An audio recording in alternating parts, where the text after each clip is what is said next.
આજે અલ્લાહના કરમથી સરકાર સૈયદ દાદા બાપુનો ફેસ લૂંટાવાનો દિવસ છે. સવારથી લઈ અત્યાર સુધી જે બાપુ ચાહતા હતા એમની લાઈફ બધા કરે અને માશાઅલ્લાહ એક આપણને ખુદ એવો અહેસાસ થયો કે બેશક મઝાર શરીફથી બધા જ પ્રોગ્રામ રિલે કરતા હોય ને એવો અહેસાસ થાય છે. આજે સવારે આપણે શરૂઆત કરી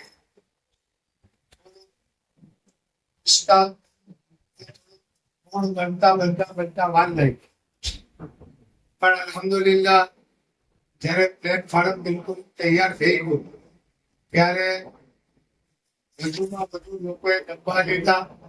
એક રેકોર્ડ છે કે સ્ટેજ પર એક સમયમાં આટલા બધા ગામમાં લોકો ડબ્બા લેતા હોય ઇતિહાસ એવું છું.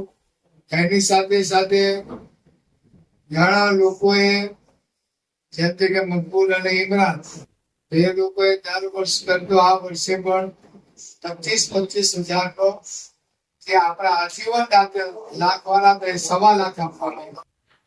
એની સાથે સાથે માશાઅલ્લાહ આખા મજમામાંથી પોણા ભાગના મજમાએ નમાઝ પઢવાની નહીં.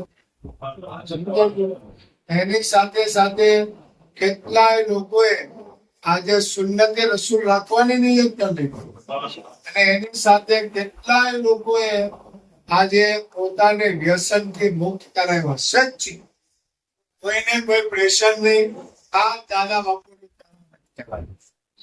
એની સાથે સાથે આપણે સરકાર નુરાની બાબાની જે ટીમ હતી અને એ ટીમના અંદર જે આપણે બાળકોની જવાબદારી ખાનકાઈ બાગે રહેમતથી લેવામાં આવી હતી, માશાઅલ્લાહ એની સંખ્યા 150 થી ઉપર થઈ.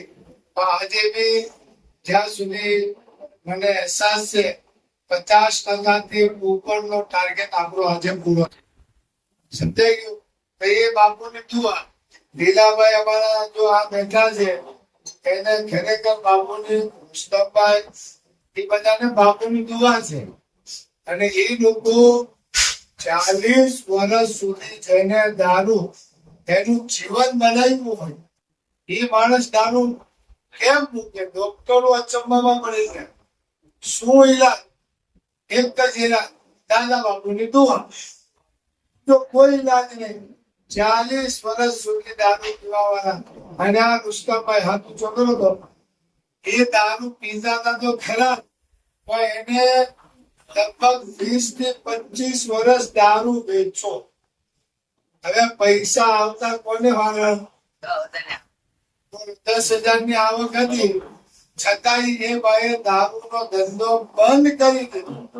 ને અમારા પહેલા 5 જે લોકોએ વ્યસન મુક્ત કર્યા, દિલાભાઈ, મુસ્તફાભાઈ, રસુલભાઈ ભટ્ટી, રસુલભાઈ ડભેર ને ઇબ્રાહીમભાઈ ભોઈ, એ આજે લગભગ 8 વર્ષથી વધુનો સમય છે. એ લોકોએ અત્યારે પણ દારૂ તરફ નજર ઉઠાવી નથી, બલકે જે દારૂ પીવે છે એને છોડાવે છે. માશાઅલ્લાહ દિલાભાઈ ને બધું બહુ રેડી હતું. ભાઈ એક જ છોકરો સારો છે, કલર કામ કરે છે, બહુ સારો છોકરો છે. એક જ લત છૂટતી નહોતી દારૂની. એ પણ આજે એને નિયત કરી નાખી કે આજે મુનીર બાપુની બારગાહમાં આવી અને દિલાભાઈના ઘરમાંથી બધા જ દારૂ મુક્ત થઈ જાય. એમાં આ છોકરો પણ આજે પોતાને વ્યસનથી મુક્ત કરે છે. નમાઝે ચાલુ કરશું.